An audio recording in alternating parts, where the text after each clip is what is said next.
Welcome to Jack Wippich Court on the campus of Kimberly High School, the site for tonight's Fox Valley Association girls basketball showdown between the visiting Hortonville Polar Bears and the host Kimberly Papermakers. Good Tuesday evening, everyone. I'm Ricardo Arguello, hanging out as always with Brett Christopherson. Also hanging out with Jim Rosandick. He's bringing you those high-definition shots. We're all part of USA Today Network Wisconsin. And, Brett, we're talking about, boy, another game, another game, I should say, featuring two top 10 teams. Are we going to see another good game that we're kind of used to seeing between these top Fox Valley Association contenders? Well, Ricardo, we did last time when they played back in December. It was a pretty good battle. We'll talk about that here in a little bit. Kimberly winning that game, so a chance for the Polar Bears to avenge that loss. Polar Bears have had a grueling schedule this season and maybe have come up out of that on the short side of the stick, but you know that's going to set them up very nicely for postseason play. Kimberly, we were just here Friday night for another battle of state-ranked teams. Kimberly taking down Neenah 70-59. So, yeah, another week, another game here in the FVA, another battle of top 10 teams. And, again, we're going to see two of the standouts like we did last week. Allie Isabel with Neenah, Kate McGinnis with Kimberly. Well, of course, McGinnis again tonight, but Rainey Wilson, one of the top juniors in the state, along with Kate McGinnis, two of the top players in the state of Wisconsin going at it again. I suspect we're going to have a barn burner tonight, and this also is going to kind of say who's going to move into first place all by themselves in the Fox Valley Association as well. Both of these teams with just one conference loss. So, again, a great battle. Always is in the FBA, isn't it? And we're in for a treat. This is going to be a heck of a game. Yeah, we're expecting a good one here again from Jack Wippich Court inside Kimberly High School. Thank you so much again, for joining us. We'll get to know these teams a little bit here as I read off some of the Kimberly notes that Brett has so graciously put together as he does every week. He'll follow with Hortonville. Well, what about the Papermakers? Well, they're winners of 5 straight. 11 of their last 12, ranked 5th in Division. Oh, I'm sorry, 4th. Just came out, hot off the press. Is it 4th, Brett? 4th in the AP. 4th in Division 1, that's right. I'm one of the AP voters, and Brett kept me on my toes there. And they're also 4th in this week's WithSports.net State Coaches Poll. Kimberly's coming off a 70-59 win over rival Neenah on Friday, a game that we live streamed. It was an FAA matchup here on Jack Wippich Court. McGinnis had another great night. She was 8 of 16 shooting, finishing with 23 points. Also grabbed 11 rebounds, dished out 6 assists, and came away with 3 steals. Reagan Krieger chipped in with 15 points and 7 rebounds. Emily Urban, she also added 9 points in the win. And overall, Papermakers went 20-29 from the charity stripe. He also came up with 10 steals. Now on the season, McGinnis leads Kimberly in scoring at 19.3 points per game. She is a Belmont. Correct. Belmont recruit. Commit, yeah. Commit, yes. She's shooting 46% overall, 40% from three-point range. Also has hit a team-high 42 three-pointers. She's also shooting 63% from the free throw line. Reagan Krieger, next at 11.5 points scored. She's shooting 54% overall, 62% from the line. Ava Van Vonderen, one of those fantastic freshmen. She's third at 9.7 points. She's also shooting 40% overall, 35% from three-point range, and 80% from the stripe. Now, Krieger and McGinnis, they're the rebounding leaders at 6.6 and 5.5, respectively. Urban, she's the assist leader for Kimberly at 3.3 a game. Now, as a team, Kimberly shooting 43% overall, 32% from three-point range, 65% from the free throw line. I'm going to guess they'd like to see the free throws ticked up just a little bit higher, Brett, 65% as the season comes along here. Kimberly's opponents, though, they're shooting 39% overall, 30% from three-point range.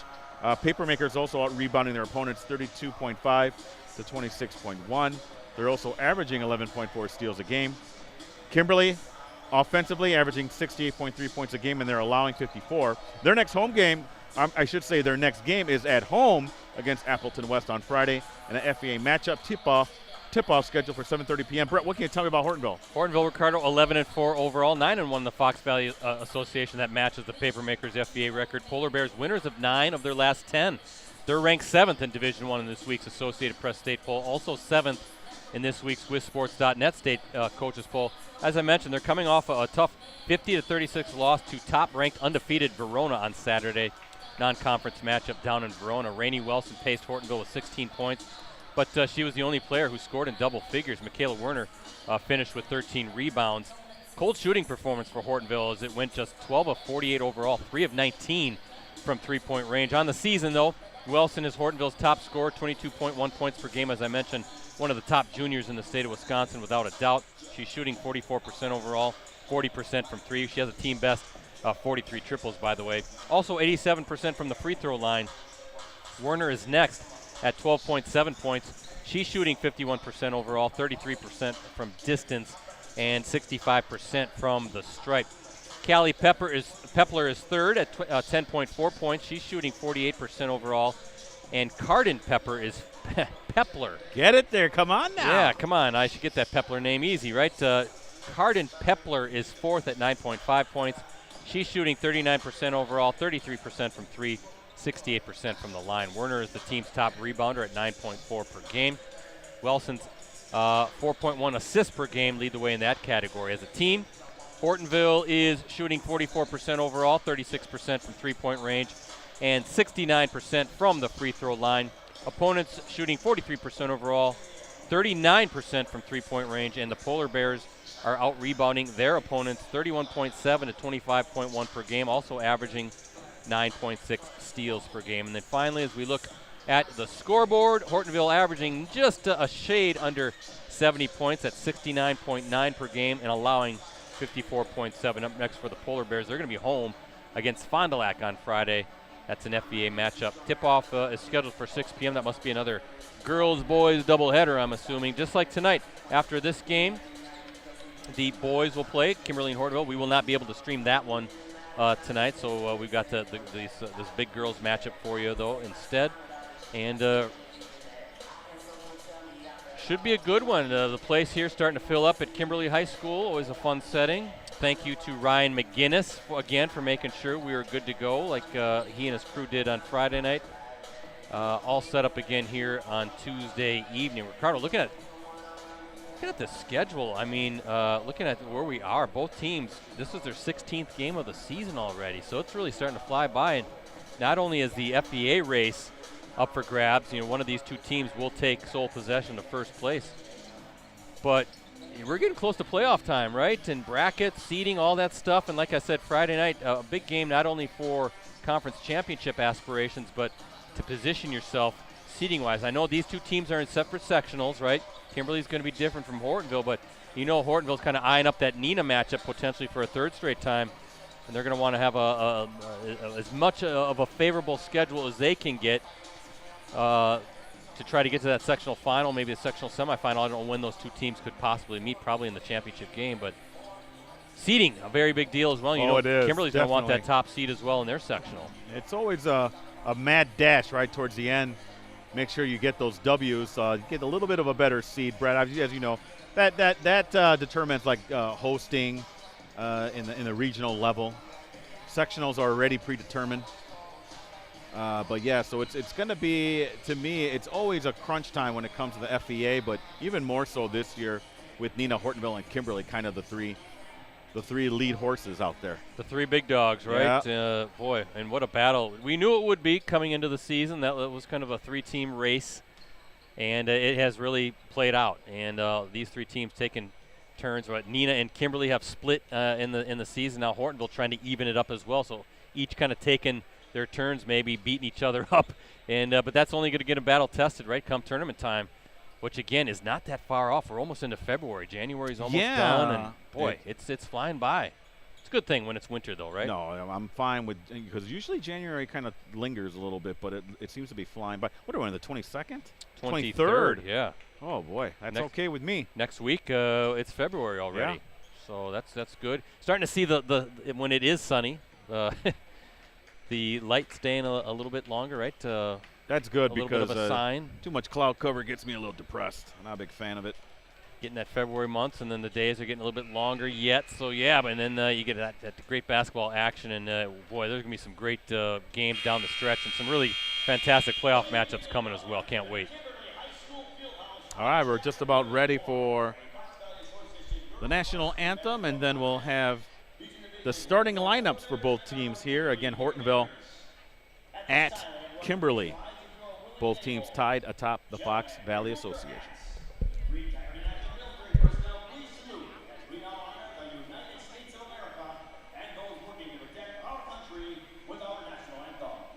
We encourage you to join in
Before we get started, before the starting five for both squads are announced, I want to thank our sponsors, Cellcom, ETS Performance, and Cooney's Embroidery and Sportswear. New customers and eligible upgrades get the Samsung Galaxy S24 for under $10 a month when they pre-order at Cellcom. Visit Cellcom.com for details.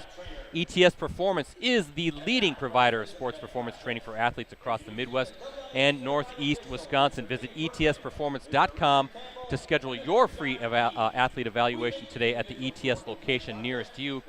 And get your team, club, or business name out there with Cooney's Embroidery and Sportswear. They customize products specifically to fit their customers' needs. Delivery service is available. Contact them today, 920-731-0922, or send them an email at Cooney's, COONEYS 0922 at sbcglobal.net.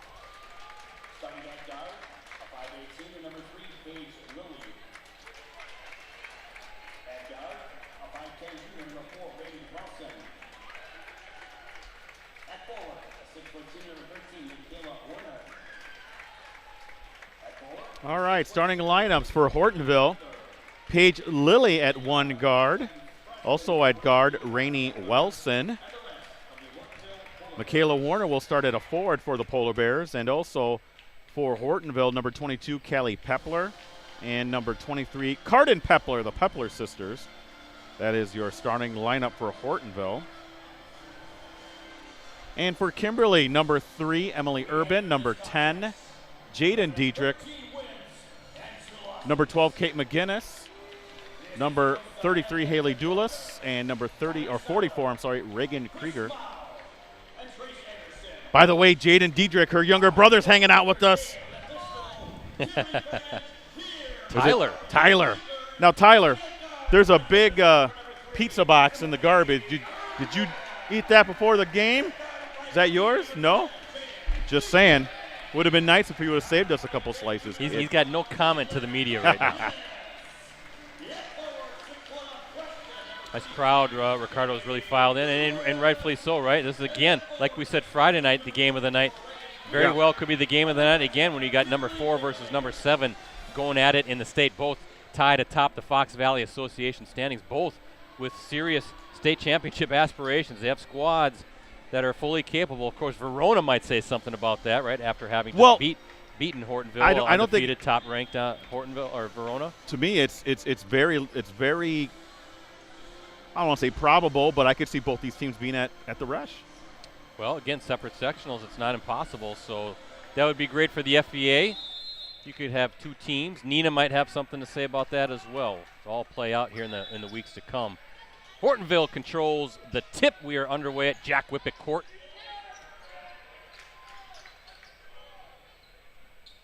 It's our second time Ricardo seeing a nice bounce pass from Wilson, but good double team on Werner, and that's just strong defense in the paint. And whoa, and I think we're going to get a foul. They got tangled up.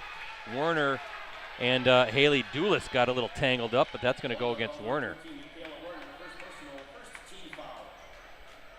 There you see the size of Doulis down there, Brett, 6 foot, got her hands up there, really made it difficult for Warner in the paint. Nice little action, though, for Wilson, kind of drive baseline, little bounce pass in the paint, but excellent defense to double team Warner. She is so strong, and this is going to be a great matchup between Reagan Krieger, who just scored the basket. We've really liked her game in the times we've seen her going against Michaela Warner, two of the better post players in the conference. And how about that little hesitation move by Rainey Wilson and then finishing with the left hand? You can see why she's one of the top players in the state of Wisconsin. Wow, back right down the floor.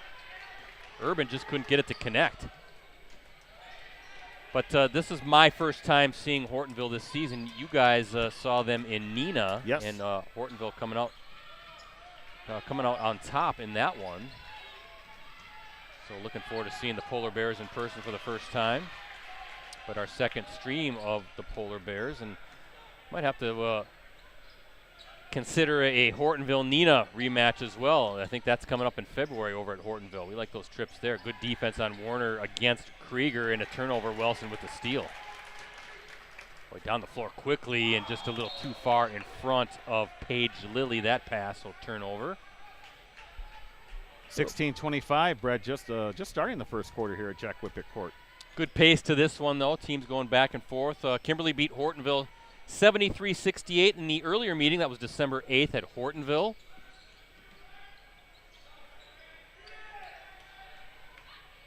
And out of bounds. Oh. Kate McGinnis led the Papermakers in that one. She had 24 points, 8 rebounds, 5 assists. Emily Urban, 16 points, 4 boards. Ava Van Vonderen chipped in with 10 points, 4 rebounds. Rainey Wilson paced the Polar Bears. She had 28 points on 10 of 8 shooting that night. Callie Pepler, 16 points, 5 rebounds. Michaela Werner, 11 points and 11 rebounds. And there's Werner right there. Tough take. Boy, good look. Just couldn't get it to fall. Difference in that December 8th game, Ricardo. 3-point shooting. Kimberly 11 of 26 from distance compared to 4 of 14 for Hortonville. And almost another turnover there. Look at McGinnis trying to corral that loose ball. Yeah, that's a great matchup as well. And McGinnis just stays with it, right? Just kept fighting for that loose ball and comes up with it. Nice little finish in the paint. That's her first bucket. Two of the top scorers going at it, Wilson and McGinnis.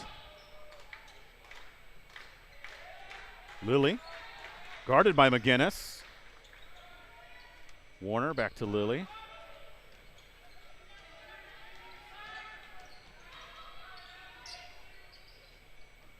A lot of great athletes on the floor, Brett. Warner no good on that, but gets the rebound and puts it back in. And Krieger will be called for the foul.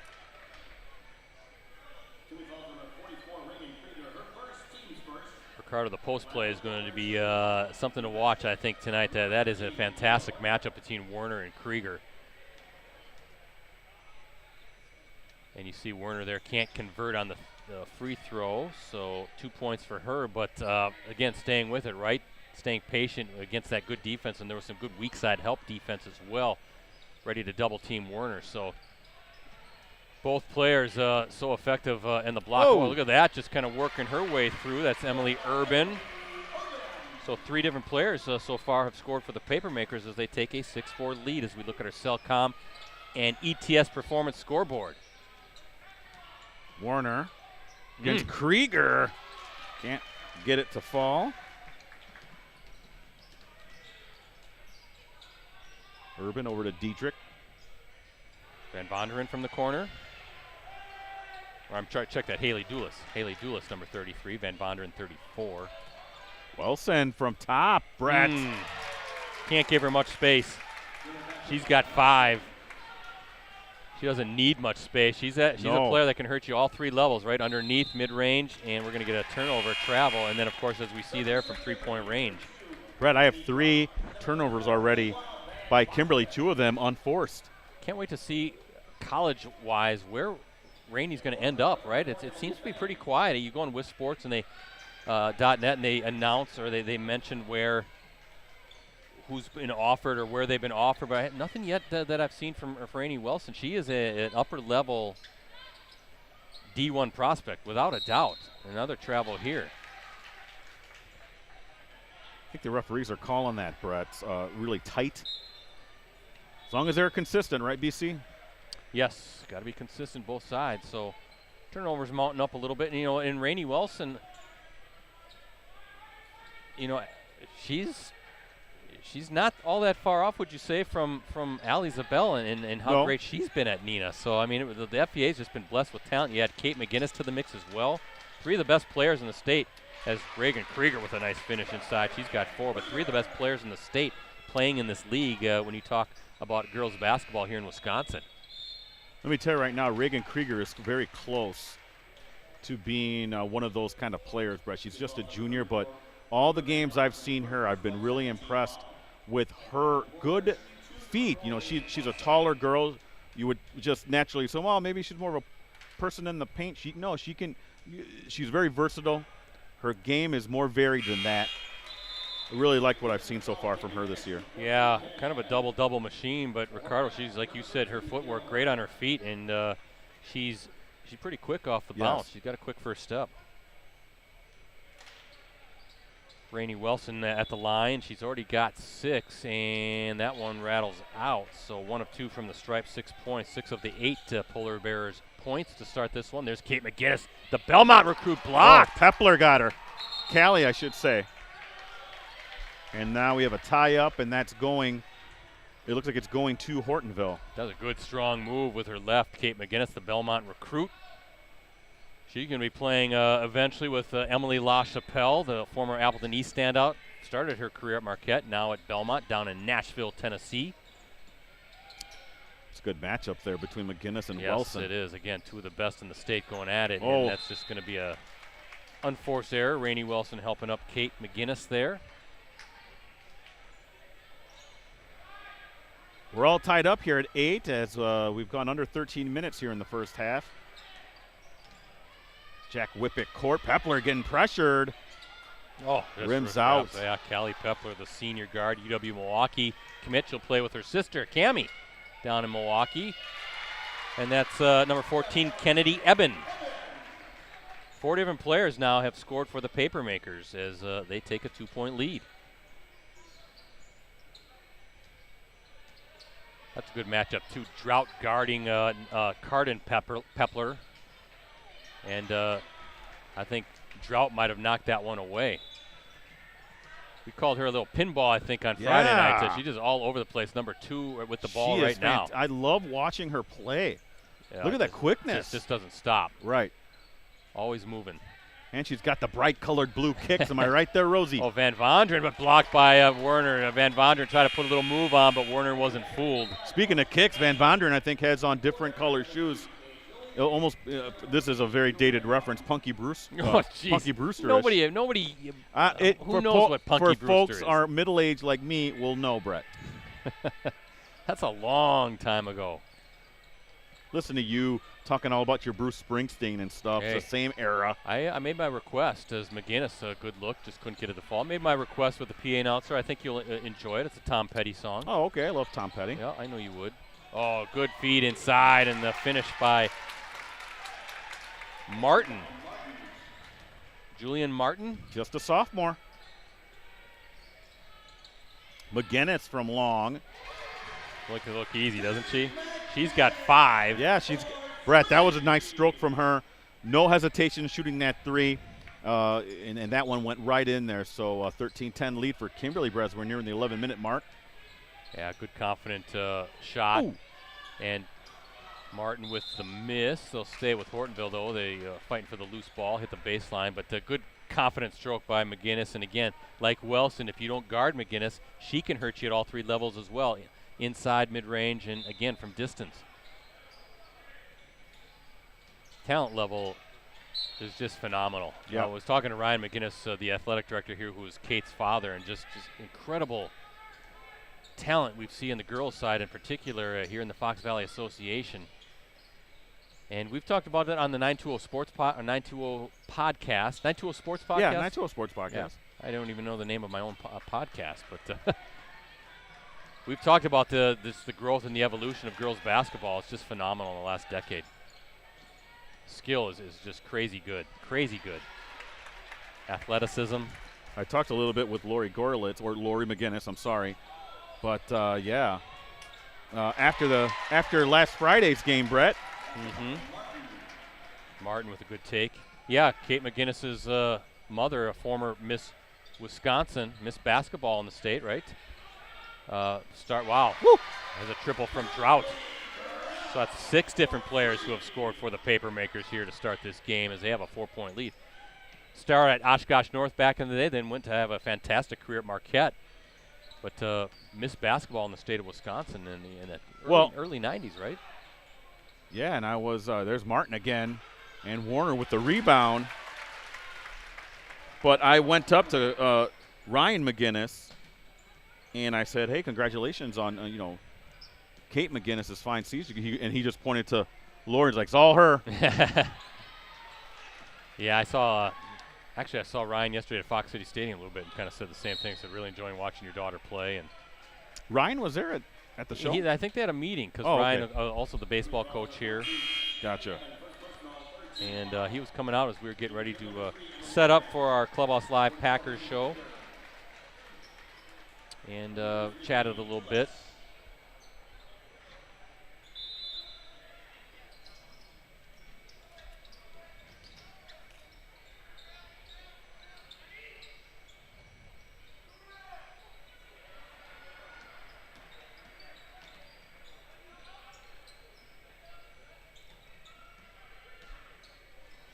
Ooh, fan inside to Lily, gonna get fouled, and Lily will go to the line for 2.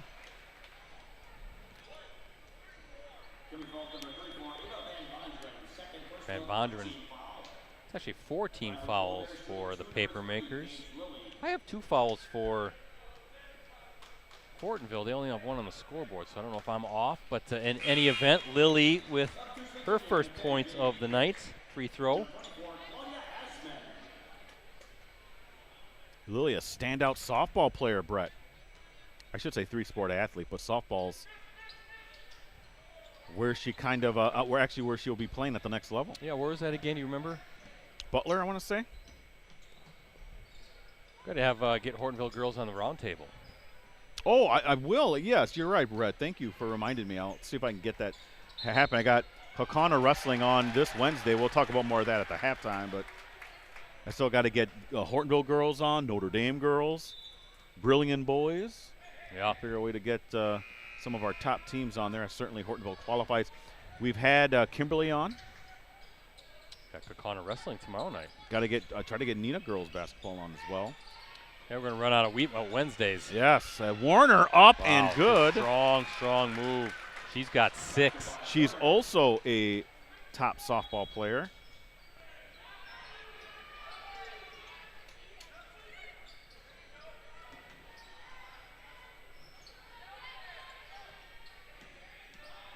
Krieger. And I'm not sure about yeah. Wow. I don't know. Did she move her pivot foot? Well, I don't. Yeah. Okay. Not going to question it, but that was a tough call, I thought. I thought that was a pretty good move inside.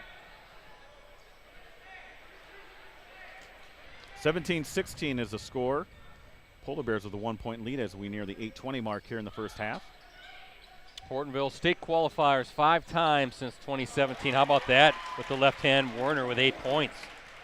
And a little bit of a run here for the Polar Bears and a timeout for Kimberly. That's a good timeout for Coach Dave Lepisto. Full timeout coming. To be determined as far as our next Varsity Game of the Week live stream. I'll announce it on my Twitter account at PCBrettC, so please give me a follow. Remember, you can access all our previous Game of the Week live streams on any of our USA Today Network Wisconsin websites. Just go to the sports section and scroll down until you see the Watch Our Varsity Game of the Week Prep live streams link. Also, don't forget about that great digital subscription right now to the Post Crescent and any of our USA Today Network Wisconsin sites for the next 6 months. You can get all the benefits included with a digital subscription for just $1. That includes full access on your desktop, tablet, and mobile devices every day, exclusive subscriber newsletters, full access to national reporting with the USA Today Sports Plus app. The e-edition, Ricardo, is part of that as well. That's a digital replica of the print edition. So you can go to any of our websites, for instance, postcrescent.com. In the top right-hand corner of the site, you should see a subscribe link at the top. So, again, 6 months for $1. It's the best deal money can buy right there. Well, Brett, we're talking about Paige Lilly, Butler commit for softball, and then Michaela Warner is a St. Thomas. They're D1 now. Okay, yeah, they are Tommies. For softball as well. So just outstanding athleticism. I'm sorry, Michaela Warner might be for basketball. Boy, these 3-sport athletes, I'll tell you what, Brett. Tough to keep track, Yeah. right? St. Thomas, University of St. Thomas, beautiful campus. I don't know if you've ever been over there in St. Paul, Minnesota. I have not. It's gorgeous, right near the Mississippi River, and taking a few laps around the campus and checking it out. Very pretty. Callie Pepler called for the foul there. And that's Doulis will be going to the line to shoot 2. That is the second team foul. So we're all caught up in my scorebook. Yep, Doulis looking for her first points of the evening. Misses the first. But I wanted to say 5 trips to state for Hortonville since 2017, so kind of a mainstay at the Resch. Hortonville coming off a season in which it finished 25-4 overall. Made it to state last year, but fell to eventual state champion Kettle Moraine 77-67 in the Division I state semifinal. The Lasers. That's a great team. Yeah, it is, right? 3 from the top. Fane. But again, Warner. there's another rebound, but double team. Oh, they're going to get a foul against the Papermakers. Yeah, that Grochinski, I think, played for Kettle Moraine. They had the Torres girl. Just great talent on that Lasers team.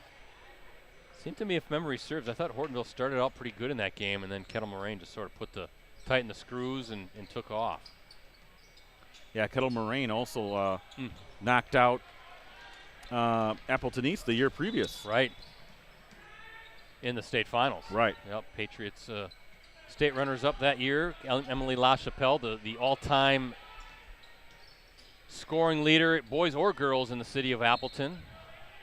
Broke Brian Butch's record as a senior. Now she's at Belmont,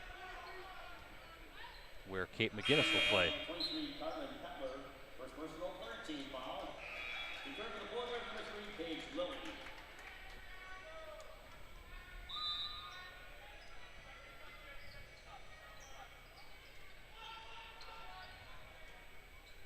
Mentioned Kate McGinnis.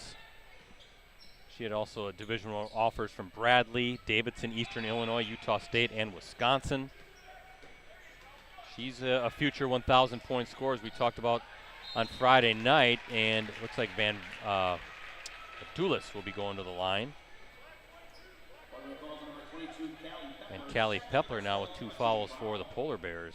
Scoring's kind of slowed down a little bit, Brett, from that fast start. But Kate McGinnis comes into tonight with 782 career points. And with 5 more tonight, so make it 787. 6 games this season with at least 23 points. Single game high is 28 against Fond du Lac.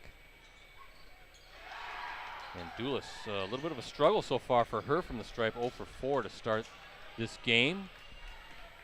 Nearing the 6.5 mark to play in this opening half. 3-point lead for the Polar Bears as we look at our Cellcom ETS performance scoreboard at Jack Wippich Court. Always fun to be here. Nice left hand by Callie Pepler. She's in the scoring book.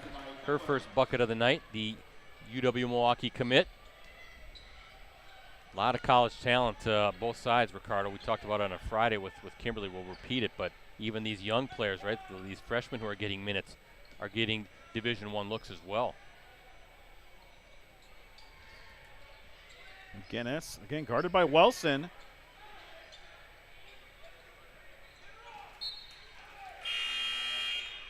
You look at Rainey Wilson, too.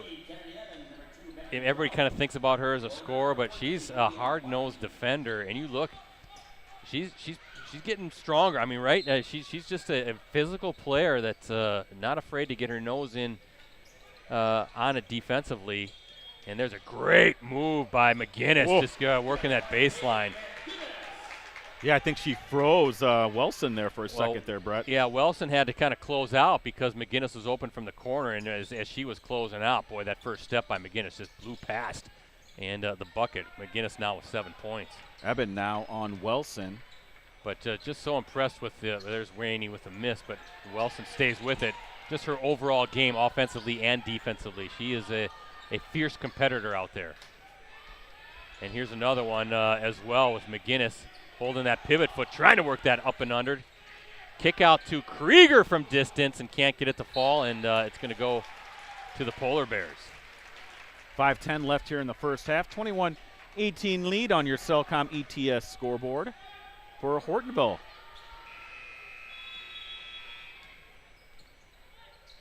Again, the Polar Bears coming off that loss to top-ranked Verona.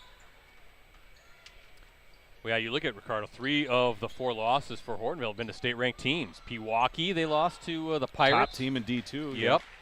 Led by Michigan State commit Amy Terrian. That was a 73-56 loss. Of course, Kimberly earlier this season, Papermakers ranked 4th, led by Division I recruit Kate McGinnis, as we've noted. And then Verona, the recent game, Wildcats ranked number 1 in Division I. They're led by Iowa commit Taylor Stremlow.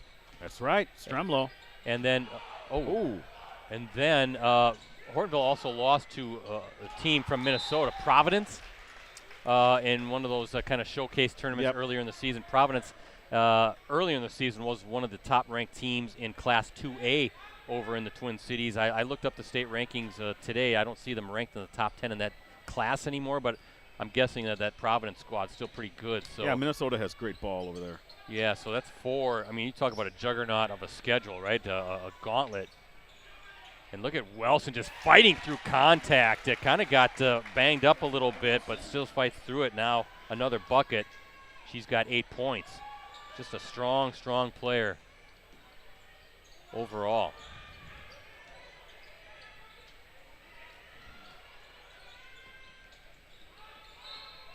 And they're going to get Wilson for her first. I tell you, Drought is so quick. And this is no disrespect to the other players. It seems like they're in slow motion. She's always when she dribbles. I'm serious. That's how fast she is. Even though without the ball, she's just flying around. She's got the number 3, like for the old heads, like Allen Iverson. That's what she looks like. She just looks like she's quicker than everyone on the court, Brett. There goes Krieger, blocked by Warner. That's got to be Warner's 3rd block of the game.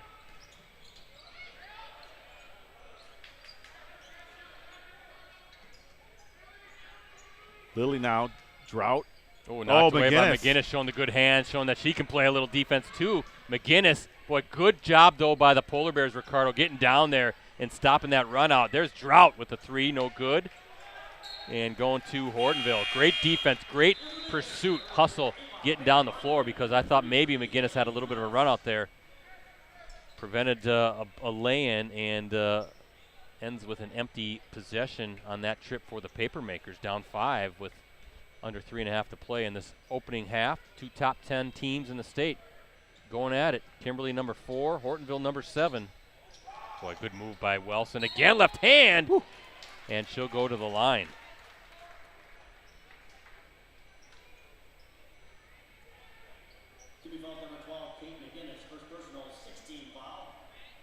Wilson with 8 points. She's 1 of 2 so far from the stripe. Just a junior, Ricardo. Just a junior, so she'll be back. McGinnis will be back. There'll be some great battles again next season between these 2 squads as well. I don't want to let anything out of the bag, but I'm just telling you, Wilson's probably on my Fab 5 next year. You think? Yeah. What about McGinnis as well? She probably will be on as well. Let the cat out of the bag. Pretty easy choices. By the way, congratulations, speaking to one of your Fab 5 players, Nina's Ali Zabel, the McDonald's All-American that came out today. Is she the first in this area since Brian Butch? That's a great question. Boys or girls? Great question. I don't know that offhand. I can't think of anybody else. I want to say that's the case, right? Maybe in the Valley as well, right? Because I don't think anybody from De Pere made it. I don't think even Halliburton didn't make it from North. McCabe didn't make it from Kaukauna. No. I can't think of anybody else since Brian Butch in the Appleton surrounding areas, or like you mentioned the Fox Valley. So congratulations to Ali Zabel, the UConn commit. Honors just keep pouring in for the Rockets' senior standout. How about this battle? And that's going to be a tie-up. Woo. And I think possession arrow, is that Hortonville's ball? Yeah, it is. 7-point lead for the Polar Bears, largest lead of the night for either team as we look at our Cellcom ETS performance scoreboard. Great to see a nice crowd here for this game as well. You can see there's folks on the bleachers kind of turned around on the freshman court, but they're standing and watching the game as well here on the varsity floor. It's only going to kind of keep dialing up, right, for these last handful of weeks until we get to tournament play. Loose ball, Hortonville keeps it.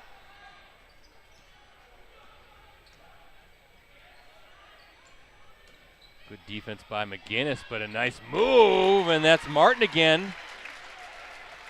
She's got 6. Brett, it's a 15-2 run right now by Hortonville.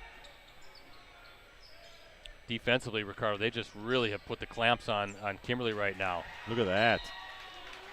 Just making any shot just difficult, contesting everything, flying to the ball, as I mentioned a few trips ago, and McGinnis looked like she had a shot to come up with a turnover and maybe go coast to coast, lay it in. Nope, the defense got back fast and making sure that no shot is an easy shot. There's McGinnis letting one fly, can't get it to fall.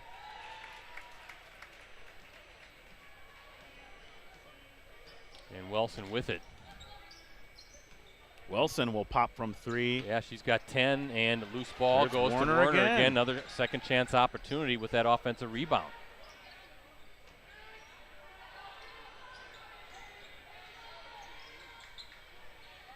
Oh, look at that move and finish. That's Cardin Pepler, her first bucket. And look at this, Ricardo. 11-point lead for the Polar Bears. We have 17-2 run now. 17-2. And finally, a bucket for Haley Dulis. And a much-needed one at that for the Papermakers, down 9, a minute to go. Blocked! Werner, though, comes down with it, and we got a tie-up. It's going to be Kimberly basketball. Yeah, Brett, at one point it was 13-12 Kimberly. I'm sorry, 16-12 Kimberly. And from there on, it's, again, a 17-4 run now, but remarkable run for the Polar Bears to take control of this game.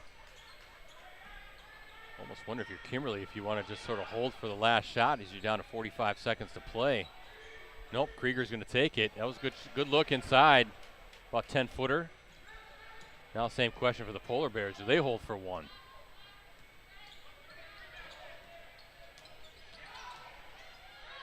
A lot of tension on Wells, and she finds Werner, though.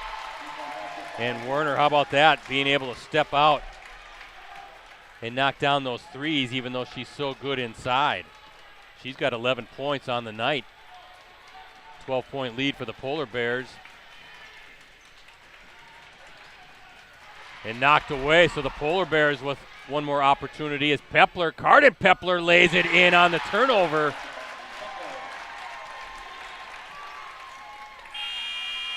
And what a way to close out the half as the Polar Bears fans on their feet behind the Hortonville bench. 34-20, 14-point lead at the half. Ricardo was not expecting that type of a run by Hortonville.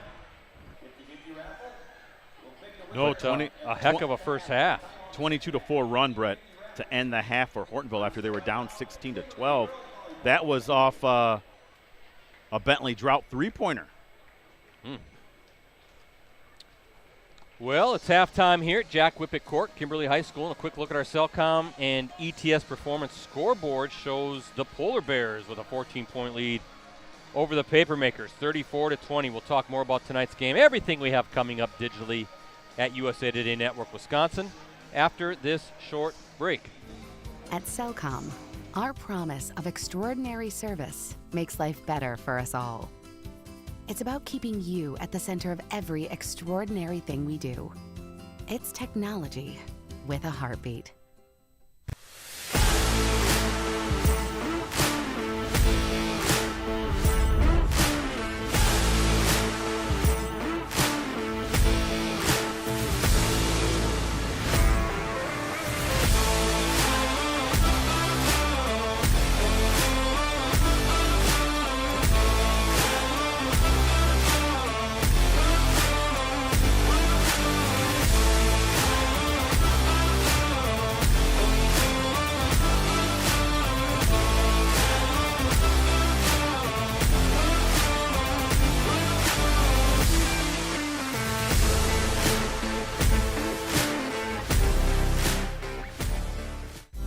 Promote your business, unite your team, or just get your name out there with help from the professionals at Cooney's Embroidery and Sportswear. Family owned and operated for over 20 years, we have the skills and experience to customize your apparel and spread the word about your business or organization. We can put your logo, name, or anything else you want on any article of clothing. From embroidery and screen printing to graphic design and heat press services, we've got you covered. Call today.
From the top of the 222 building on College Avenue in downtown Appleton, it's Varsity Roundtable.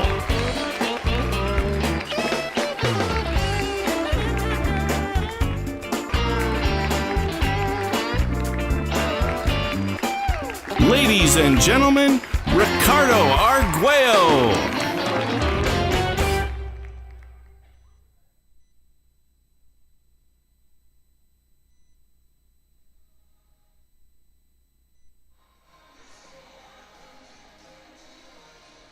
Welcome back to Jack Wippich Court here at Kimberly High School. Again, we take a look at our Cellcom and ETS Performance scoreboard. Papermakers down to the Polar Bears, 34-20. Great first half by Hortonville. Again, thanks to our sponsors, Cellcom, ETS Performance, and Cooney's Embroidery and Sportswear. New customers and eligible upgrades get the Samsung Galaxy S24 for under $10 a month when they pre-order at Cellcom. Visit cellcom.com for details.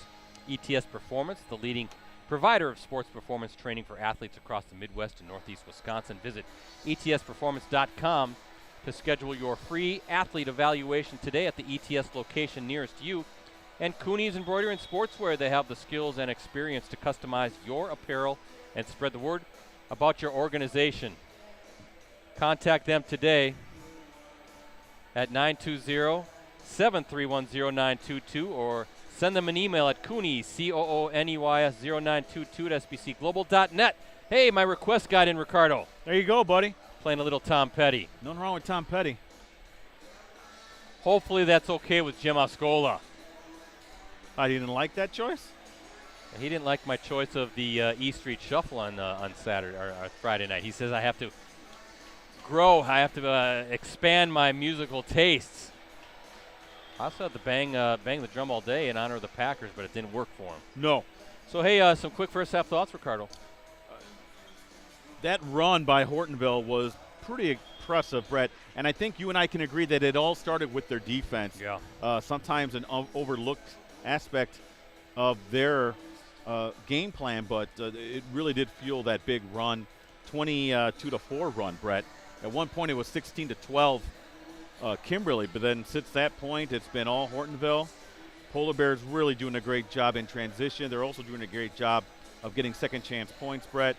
Michaela Warner in particular, she has 5 rebounds, but I think she has 3 blocks as well.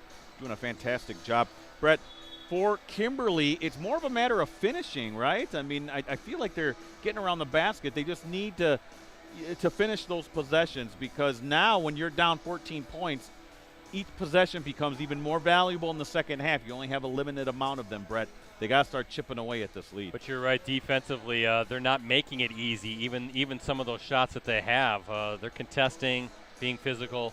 So we'll see what kind of adjustments the Papermakers make to try to get back into this one down 14 points. Hey, some quick things coming up. Of course, tomorrow night's our Varsity Roundtable show.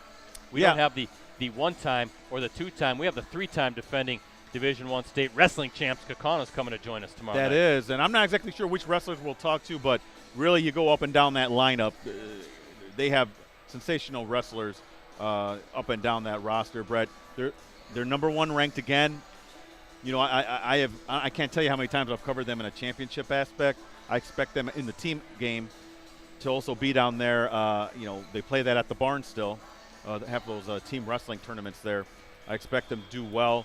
They'll probably have, Lucas Peters is a 2-time defending state champ for them, leading the way. He's probably on a course to maybe win his 3rd. Fantastic team, Brad. Can't wait to get them on the show. Yeah, looking forward to that. That's 7 o'clock. Postgame.com, also our Facebook page, and USA Today Not Wisconsin YouTube channel.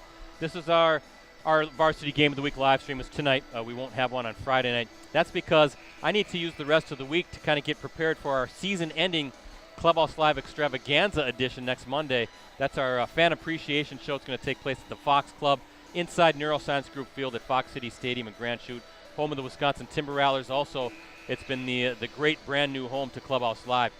Yes, last night we had a fantastic show with Packers legend, Pro Football Hall of Famer Leroy Butler. Fantastic. He came on, helped us kind of look back at the Packers season, the unfortunate end. They were so close to getting to the NFC Championship game. But definitely a bright future for the Packers with Jordan Love and that young group of wide receivers, young offense for the most part. And of course, he also told some great stories as well. It's great to have Leroy back on. You could have had a 2-hour show, Brett, easily. Very easy. You can check admission is free. Gates open at 4. Show kicks off at 6:30. But what we have coming up on Monday, we just give away a whole bunch of free prizes. All right, you just come on in. All the tickets we've collected throughout the course of the season, we put in that little tumbler and start drawing. We're going to have little. Yeah, that's a good size tumbler. It is. Actually. It really is. But we have helmets signed by all of this season's guests. We have a signed canvas of Keyshawn Nixon. The Timber Rattlers are throwing in a field-level suite for a game this next season. We have signed photos, a whole bunch of great gear from Shields, hats. We have some fantastic bobbleheads from Bobbles Galore. So we have a ton of fantastic prizes to get away. You don't want to miss that. I'm going to post our prize information on our Facebook page, facebook.com/Clubhouse Live. And we also have some online prizes, too, so you can watch the show and the replays of the show. ClubhouseLive.com, you can find everything. But all of our websites, our Facebook pages, including Packers News and Clubhouse Live, and our USA Today Network Wisconsin YouTube channel. Now, there will not be a player there on Monday. They're gone. They're out of town. They're out of Dodge. They're not coming back till April for OTAs, right, off-season training. But it's just you and me, but we usually pack them in. And, again, folks, there's some fantastic prizes that will be given away, and I will note those on our Facebook page at Clubhouse Live. So looking forward to that, and that will be the end of season 15, and we'll start preparing for season 16, hopefully at the Fox Club again. First half scoring for the Papermakers: Drought with 3, Urban with 2, McGinnis with 7, Eben 2, Dulis 2, Krieger with 4. For the Polar Bears, Paige Lilly with 1, Welson with 10, Warner with 11 to lead all scorers, Martin with 6, Callie Pepler with 2, and Cardin Pepler. Why can't I say that, Ricardo? With 4. Pepler. I've said that name numerous times throughout the, I don't know how many years. Second half set to begin. Hortonville with the basketball.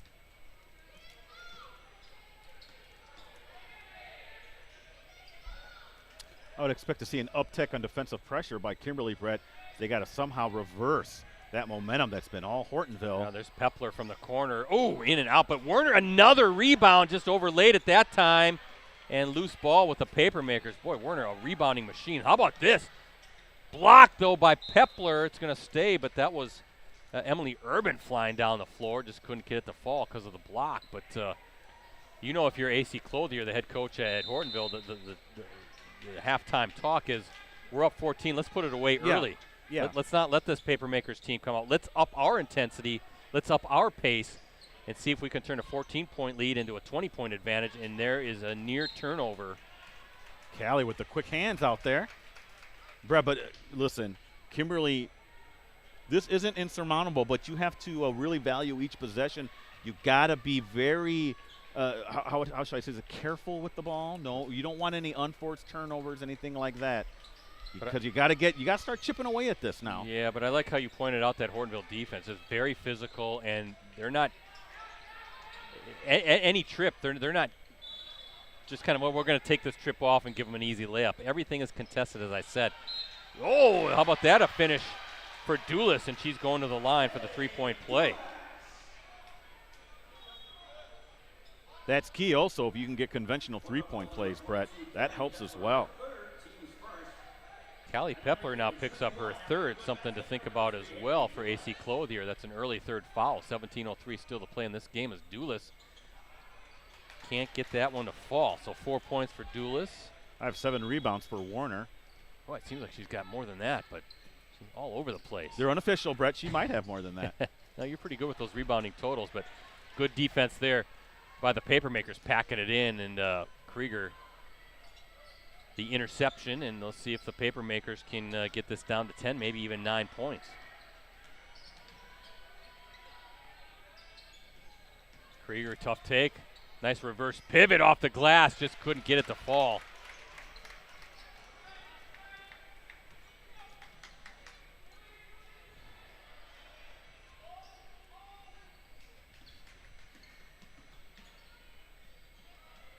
There's Lilly from 3, too strong. Krieger with the rebound. So here are the opportunities for Kimberly now, Brett. Hortonville, 3 possessions, no points. This is where you got to start chipping away. Diedrich Over to Urban up top now. Dulis left hand. She's going back to the line. So Dulis in attack mode right now. And Michaela Werner picks up her second. Dulis going to try to get that lid off, though, from the stripe. She's 0 for 5 so far.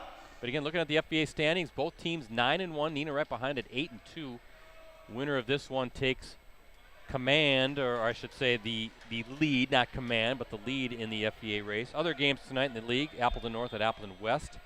Neenah's down at Fond du Lac, Kaukauna at Appleton East. Appleton East, solid season, the Patriots. Kaukauna struggling a little bit this year, Ricardo. Yeah, they kind of started not bad, but then now it's been a tough. Remember, they're playing without Alexa Kinnis. Yeah. Kinnis. Hey, look at that double team. Look at Lily. Yeah, there's another turnover. So a little defensive switch, right? A little bit more pressure.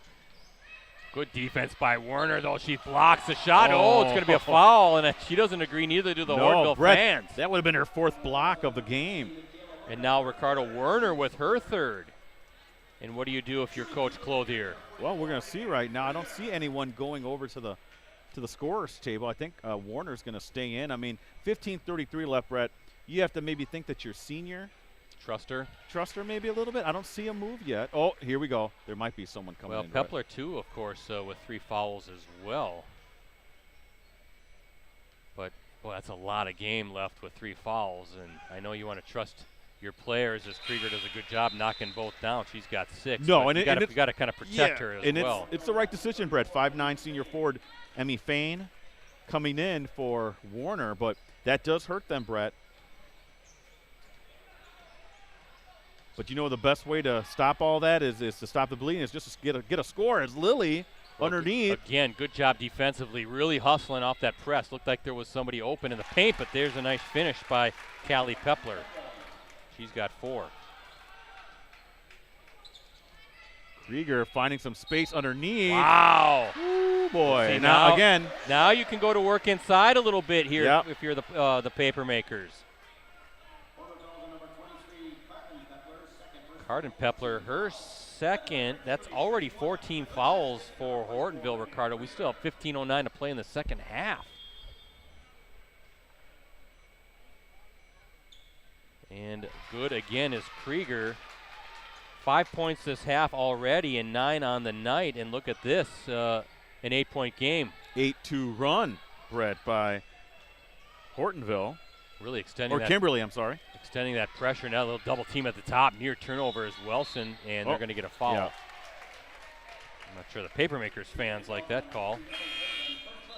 Urban with the foul. 2 good coaches going at it here, Brett, with Lepisto and Clothier. Dave Lepisto, his 2nd season, longtime assistant under Troy Cullen here at Kimberly. 9 seasons on the bench with Troy, and Troy, a Hall of Fame coach. And Dave Lepisto doing fantastic work. And, of course, AC Clothier. This is the 2nd year now for AC, I believe, as well, right? Yes. Van Vondren now, her 3rd for the Papermakers. Yeah, AC Clothier, of course, Fox Valley Association fan, or Fox Valley basketball fans know him. I remember he coached Xavier Hawks to state. He's a Xavier grad. Went the college route for a little while and has done great work with the Polar Bears. Yeah, you're right. Both excellent coaches. A little bit kind of the chess match, right, between these two. Wilson, yeah, she's going to take that. Rims out. Good look, though. Another offensive rebound for the Polar Bears. Nope, it's going to go to Kimberly. So mixing things up defensively are the Papermakers. That's allowed them to get back into it. Also 3 fouls for Michaela Werner. She has to sit down. And you can see Reagan Krieger now with a little bit of a height advantage on the block as well.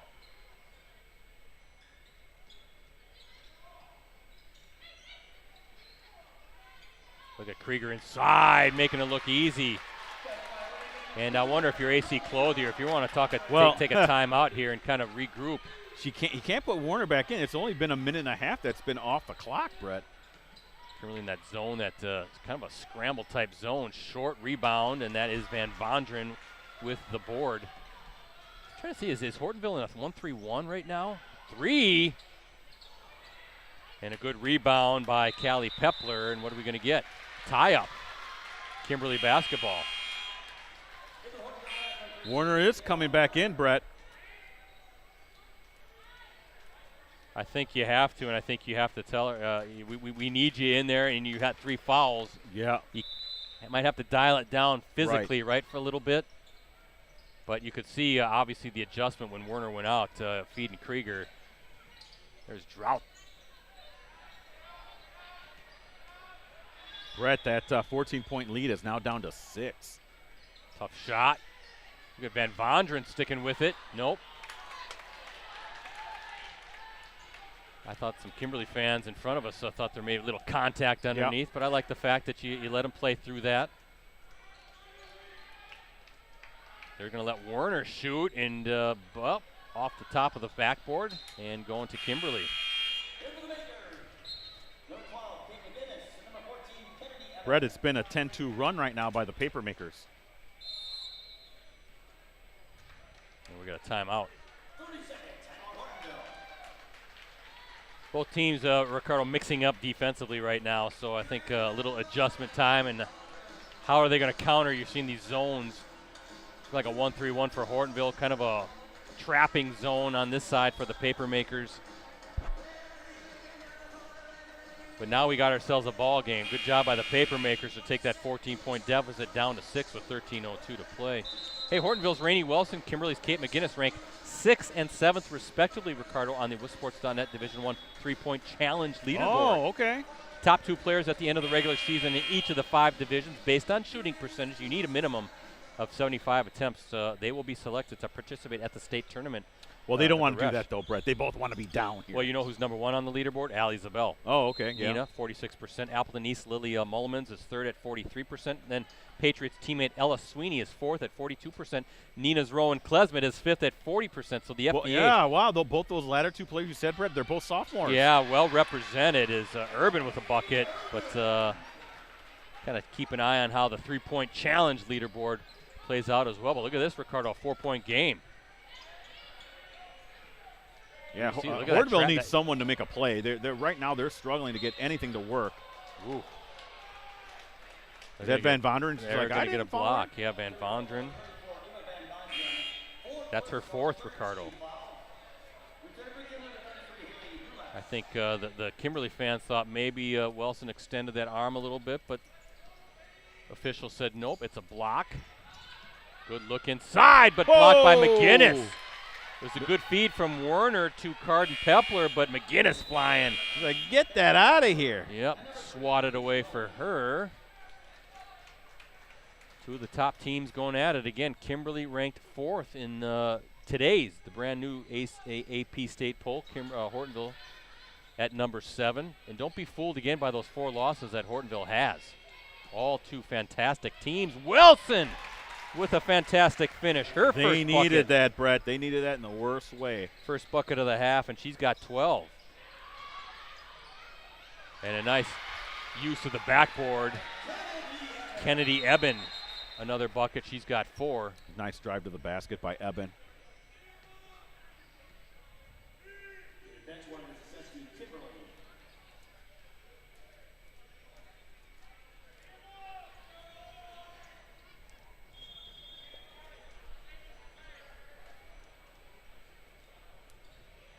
Not sure what happened there, Brett. I gave Coach Lepisto a bench warning, maybe stay in the coach's box. 38-34 lead for the Polar Bears. Again, the trapping zone defense is just all over the place. Almost knocked away, and McGinnis has it. You got numbers here, good bounce pass, but a good decision to kind of reset. And that's going to be, what are they going to call, a block on Wilson? Yeah. Ooh. Getting physical down there. Wilson with a little smile. I don't know if she agreed with that call, Brett, but 11:45 left in the second half.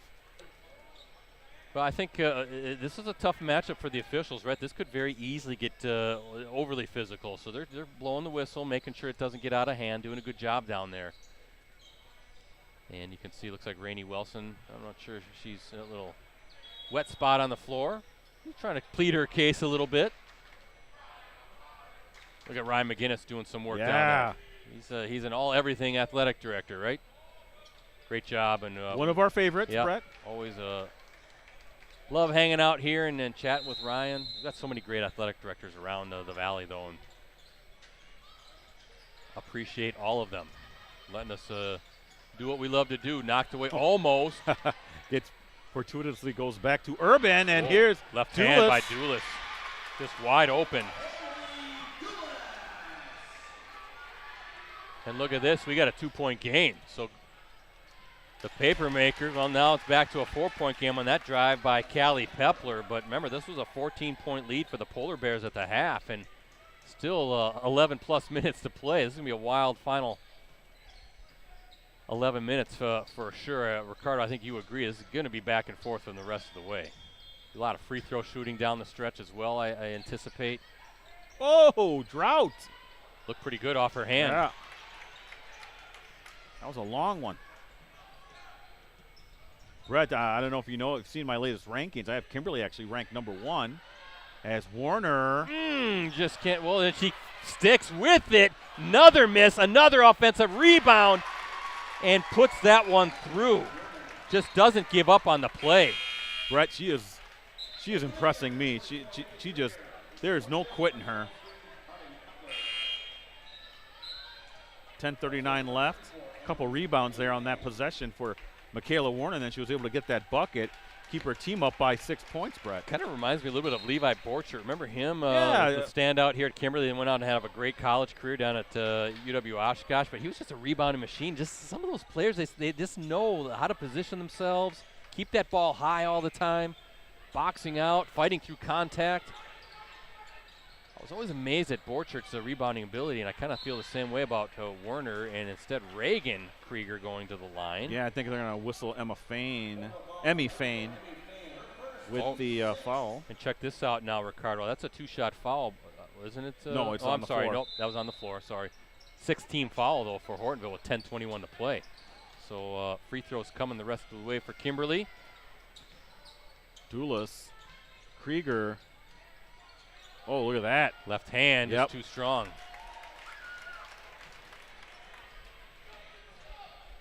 Lily.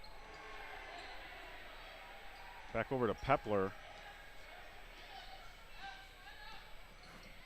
Freshman on freshman there for a while, and that's going to be an unforced turnover, or was a forced turnover, I'm sorry. 5th turnover for Hortonville, Brett.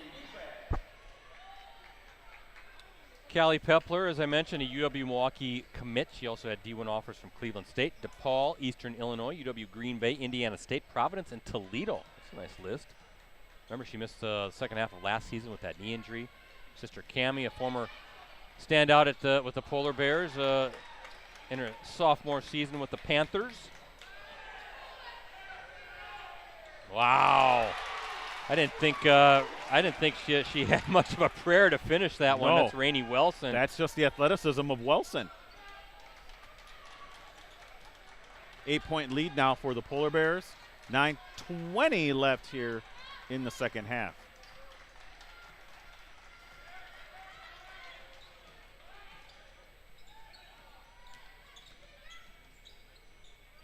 Wow, great finish by again? Dulis. Wow. She's got 9 and a big bucket, a needed bucket for the Papermakers. 2-possession game halfway through this second half. She's got a nice wingspan, Brett, that allows her to kind of maneuver around the paint a little bit. 3 from the top. That's Is that Fain? Yep. And rebound Krieger. Calling a foul on Kimberly? Foul on Kimberly.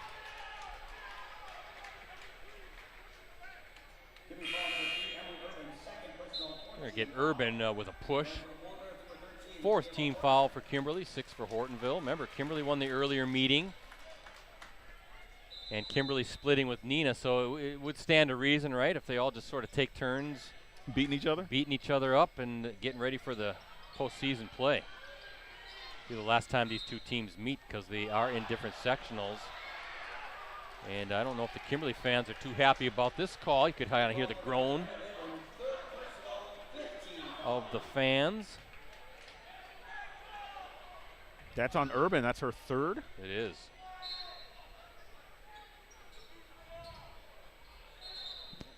Speaking of Nina, remember I talked about Chris Kellett on Friday night, the former Nina standout, now the boys basketball coach at Appleton North, doing great things with the Lightning. And well, we'll let Rainey Wilson do some work too, using that glass, bouncing around, loose ball. Guess who comes up with it? Michaela Werner. Lily There's for three. Lily, big triple.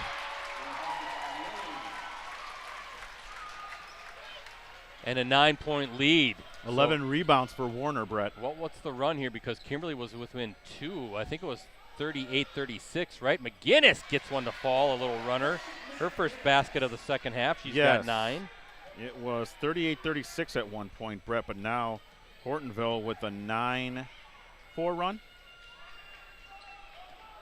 Working inside, Fain, tough shot. Dulis with the rebound. I'll finish that thought here in a little bit.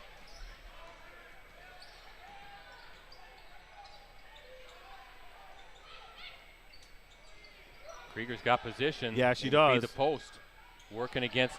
They're saying that maybe she walked, but rebound now by Pepler. Yeah, quickly down the floor. Look nice at Pepler play. leaner, and they're going to let it that contact go a little bit. McGinnis, what does she want to do? She's going to try to. No. Timeout, I thought Kimberly. she was going to attack the rim, but Dave Lepisto is going to say, no, we're going to talk things over. Brett, she was going 1 against 3. I know. And I think maybe that's why he called a timeout. I understand that, the competitive fire in McGinnis, but 1 against 3, you may want to just kind of, rethink things. But Chris Kell, we're kind of talking about a podcast he was on, and I was remiss not to mention that it's called The Undisputed. And so definitely check it out. They have a Twitter account, but you can check out their podcast. They do a great job. I like listening to their content. And now they can do us a favor. 920 Sports is ours. Or tweet out our live streams, Game of the Week live streams as well. But they do a great job, and it was a fantastic interview. And again, kudos and congratulations right now to Chris Kelt. They're the FEA leaders on the boys' side, right? Yes. Appleton North right now playing some great basketball. We're going to have to get the Lightning on a live stream as well at some point. Tell you, the only time they've been on our live stream, Brett, they upset, at the time, I guess you could call it maybe an upset, Oshkosh North. Well, Oshkosh North ranked 3rd at the time. But now it's Appleton North ranked 2nd. Is that what you said you saw them at? I haven't seen the boys. Let me see the boys' side. Let me look at that real yeah. quick, Brett. So Kimberly will inbound the ball after that timeout. See what the Papermakers and Coach Dave Lepisto have set up.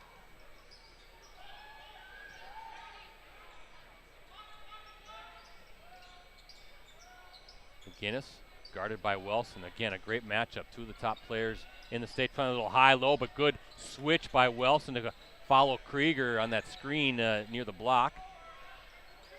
And now they'll switch back, and Wilson picks up McGinnis.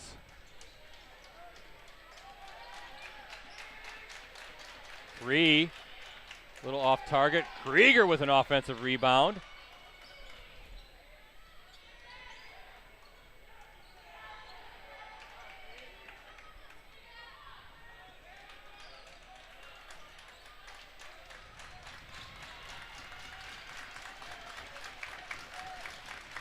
Urban looking for some help. Oh, knocked away. Brett Warner. Yep. Getting her hands on that loose ball and count the basket. She gets the steal, takes it all the way, finishes, and she'll go to the line. Excellent defense. Kimberly just couldn't get any sort of rhythm on that trip.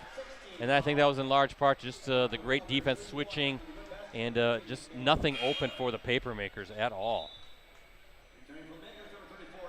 I think you got to give a lot of credit to Hortonville, Brett, for withstanding that furious Kimberly rally to get it to within 2. And they've really turned things around. And now, a free throw here makes it a 10-point game. 16 points for Werner. Yeah, 4-possession game now. Look like Papermakers on the brink. That's Pepler, Brett, knocking it away. Yeah, with good defense, Wilson against McGinnis. Brett, to get back to the previous point, Appleton North boys ranked 2nd. Okay, they are up to number 2 now in the state. Up to number 2. Stevens Point lost. Yeah, to Wausau East. I saw the Lumberjacks taking down the previously unbeaten Panthers. Wausau East has a pretty good record. I looked in the Wisconsin Valley. So De Pere's number 1 still has all the first place votes, too. Yeah, again, I watched that Wisconsin Lutheran De Pere game recently. Great game. I just can't see De Pere losing another game. It will be a major upset if it happens in Division I. Yeah, I'm looking for Division II, who we have in the area. Fox Valley Lutheran, it looks like they're ranked 7th. Yeah, Fox is a good-looking team. Division 3, Appleton Xavier ranked 6th Yep. in Division 3. We saw both of those teams play. And those might be our only teams. Is that Van Vonderen? It is. Yeah, 1-1, a 7th team foul now against Hortonville.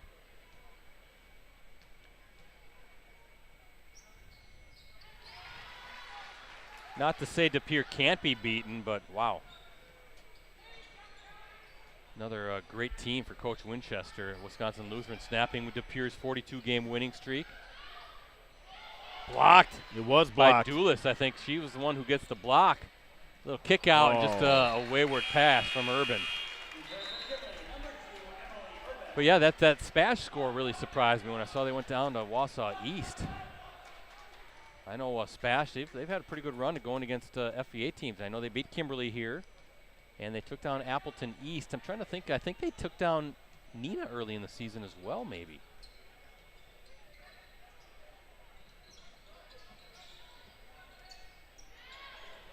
Oh, Pepler. Pepler now with 8-6 this half.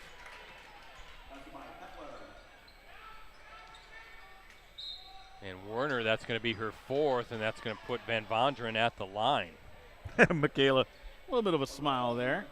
5:33 left in the second half, though. You're right, Brett. 4 fouls on Michaela Warner, St. Thomas University. Yeah, she's going to check. She's going to check out Ricardo at 5:33 to play, so she'll get maybe a quick breather.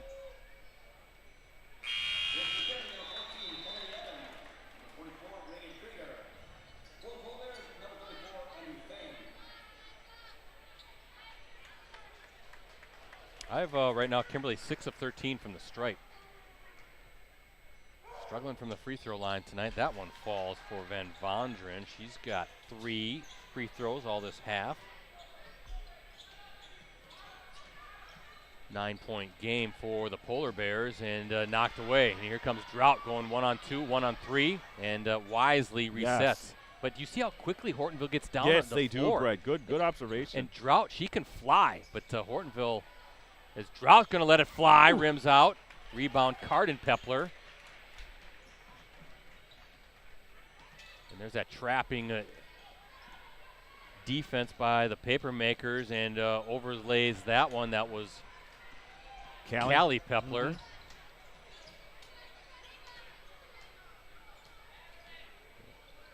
Van Vonderen fouled by, I believe, Lilly.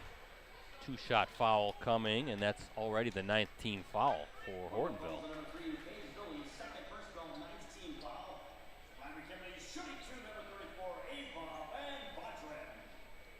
Pardon me, the unintentional is the name of the podcast. The unintentional. I'm sorry. It's been a long 2 days. We've had a real busy schedule, so I apologize. The unintentional. Check out that podcast. I think Undefeated is one of those. Undisputed is like that ESPN nonsense, right? No, we don't want to mix this quality podcast with some of those goofy shows on ESPN. So definitely check out the unintentional. And listen to the recent interview with Chris Kellett. Chris was a standout athlete. Turnover at Neenah High School. Then two-sport athlete at Ripon. Had some really interesting things to say. His love of football. And 3, good. They needed that. Van Vonderen with a triple. Look at this. 4-point game, and that defense causing some issues right now. Again, Ricardo, some turnovers. Oh. Martin with a little shot fake and gets it to fall. Attacks the baseline. She's got 8, her first bucket of the second half. Brett, they needed that bucket. Kimberly had been on a 6-0 run up to that point. So timeout, 30-second timeout for Hortonville. But yes. What's the name of that podcast Unintentional. Again, the Unintentional. Undefeated? No, the Okay. Unintentional is what it's called. And it's good stuff. You know, I've listened to some of their other stuff before. So, but the Chris Kellett one, I think you'd like it as well. He'd be a good 920 Sports podcast. We could. We may. As well. You know, I don't like to bother them during the season. Yeah, but, I know. Chris is a good guy. He got our team on the Varsity Roundtable show. Also, they were our high school team of the week for Clubhouse Live a couple weeks ago as well. They were. And, you know, we think very highly of Appleton North. We're really happy to see that Appleton North, that program, which has really struggled throughout the years, has really kind of found its groove, Brett. And they they're have. number 2 in Division I. Yeah, in Ricardo, I do not believe that the Lightning boys basketball has ever won a Fox Valley Association championship. Unless somebody knows, I'm pretty sure that's the case. So could be a historic season for Chris We might have to be there, Brett. Look at this battle. Good defense by Wilson. Yeah, we'll have to figure it out. I'll have to check the schedule and see some games. I also want to maybe check out Xavier boys again. Oh, and that's going to be the 10th team foul. Now Martin with the call, and 2 shots coming the rest of the way.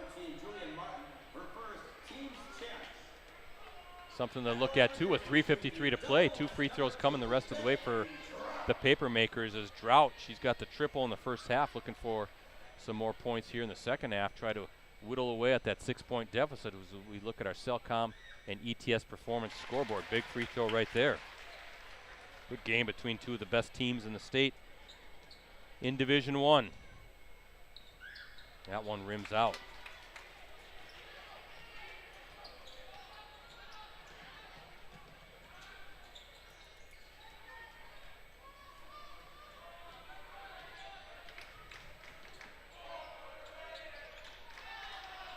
Werner again, Ricardo, another offensive rebound, just perfect positioning. Boxes out, and she's got 18 points, 7 this half. As Drought takes it left hand, big finish for Drought, who's got 6. Again, quickly down the floor, Pepler to Pepler on that one.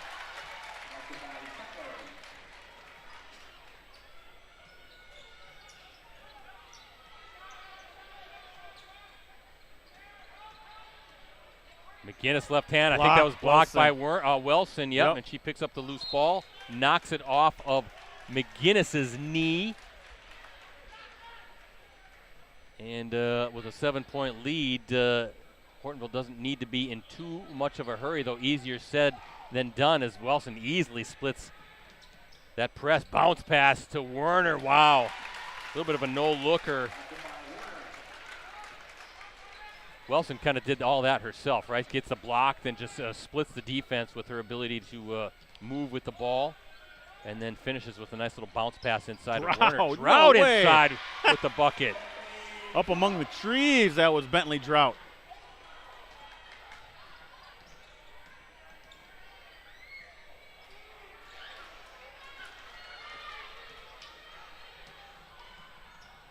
Oh, couldn't corral that. Now go over to Hortonville.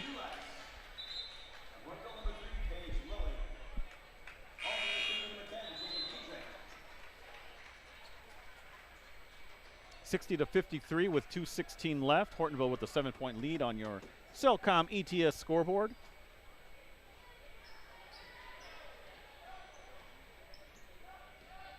Look at that. Bentley Drought forces the turnover. That's the 9th for Hortonville in this half.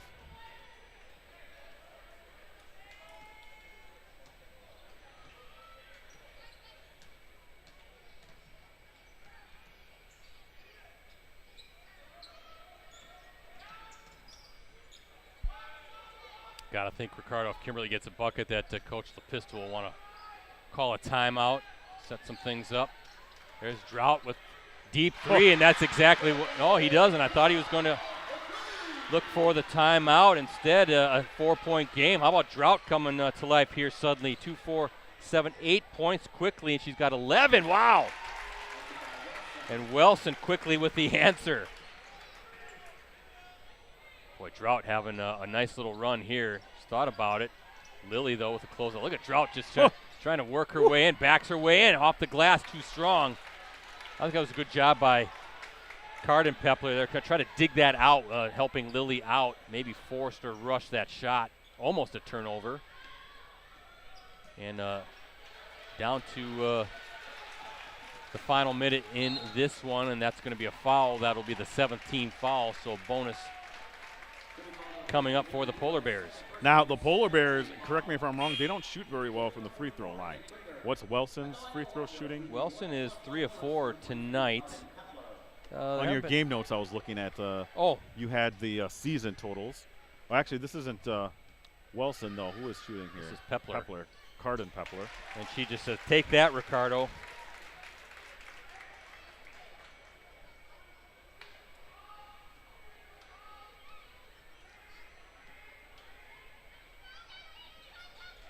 them both. She heard you. I could be confusing that with Kimberly. I can't remember who I read on your notes that they don't shoot particularly well. It's like in the 60s as McGinnis in and out.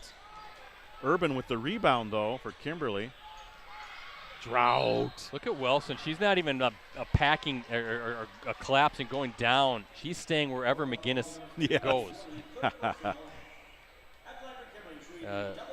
Recognizing how dangerous Kate McGinnis can be with her shot. So, Drought, 2 shots. She's really come alive in the second half. As the Papermakers burning a timeout. Timeout situation, 3 full timeouts remaining for Hortonville, a full and a 30 for the Papermakers. Again, I'm not sure where we'll be next week's Varsity Game of the Week live streams. I think now with Clubhouse Live coming to an end on Monday, we're probably going to try to do 2 games a week the rest of the way if we can. Take us into postseason play. We'll do regional and sectionals, both boys and girls.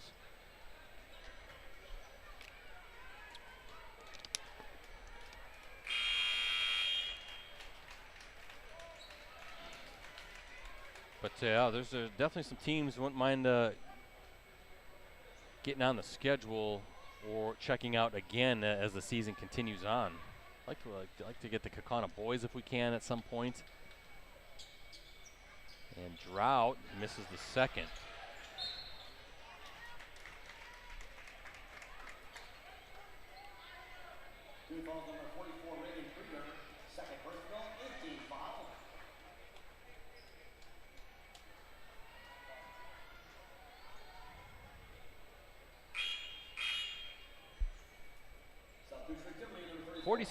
.5 seconds to go. Hortonville now in command of this one.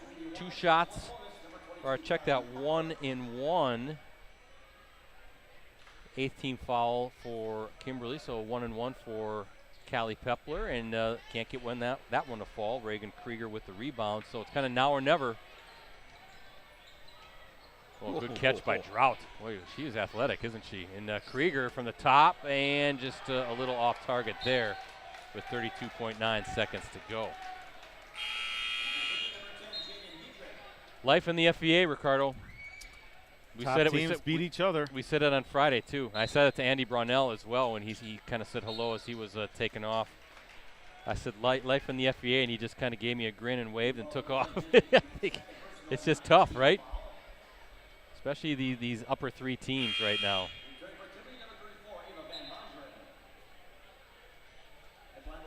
Gets you ready for postseason play, though. It sure does.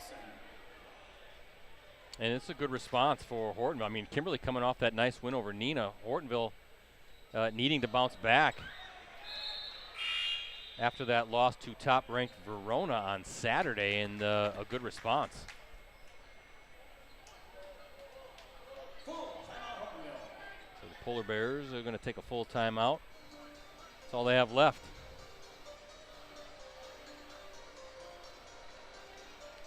Yeah, Papermakers' future is bright, right, Ricardo? Junior Reagan Krieger, she's coming back. D2 offers from Michigan Tech, Minnesota Duluth, Minnesota State, Roosevelt, St. Cloud State, Truman State, Winona State.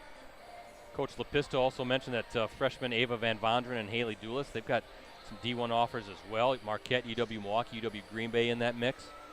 And Emily Urban, Claudia Asman, Junior Bentley Drought, freshman Kennedy Evan, they've all got Division I, Division II interests as well. So all these kids coming back along with Kate McGinnis. And, of course, Hortonville is going to be led by Rainey Wilson again for one more season. So we're in for a treat. And you look at Neenah with Rowan Klesmet. She's going to be back for 2 more seasons as well, part of that great Klesmet basketball family. And talent might be graduating in some ways, but it just keeps coming through in these lower classes. And your Coach Lepisto in particular, got to be really excited for some of these freshmen that you're going to watch develop and cultivate here in the years to come. Key steal there for Kimberly. They need to make something happen here and quick, Brett. Just watch Wilson. She's just staying where McGinnis is. I mean, it's just she will not drop down and leave McGinnis wide open at all. And Kimberly burning another timeout. So just 1 30-second timeout remaining for the Papermakers. Down 5 with 14.9 to go. I suppose crazier things have happened.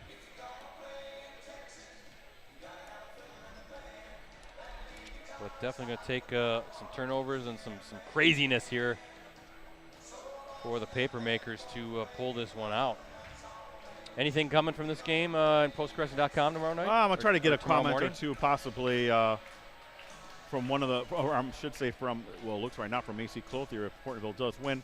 We'll see. I do want to make sure I invite AC's girls to the roundtable, though, Brett, in the coming weeks. Hopefully, want to finish out our varsity roundtable winter season strong. Ricardo, hopefully this visit won't require an evacuation of the 222 building like it did last time. Remember the fire alarm went off right when we were getting ready to start the show? That was wild. And we had to walk down all 10 flights. And they stuck around, though. I give them credit. We did a truncated show, but well, they were getting ready for state, right? And I think they had a practice at Lawrence, so they were close by. And they had the school bus ready for them and everything. Yeah, they were all taking like pictures, or I don't know, doing TikTok, whatever that ticky tack. What was that called now? I think it's called Tick Chat. Oh, something like that. And or is it Snap Talk? I don't know. Not sure either, but the fire truck's coming and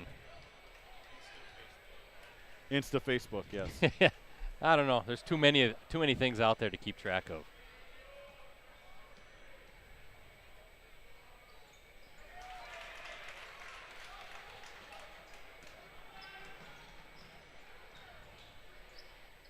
McGinnis deep, a little strong on that one. Rebound, and that is going to be how this one wins. Hortonville takes it.